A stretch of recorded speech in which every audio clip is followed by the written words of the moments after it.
Hello, in this video I'm going to show you how to change the system language on the LENOVO K5 Play.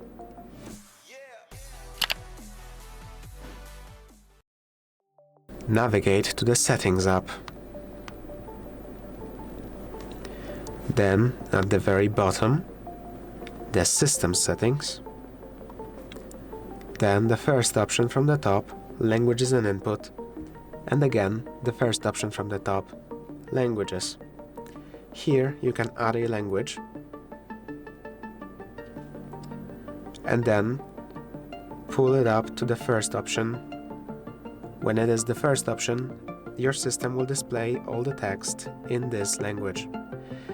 If you found this guide useful, please consider subscribing, leave a like and a comment down below.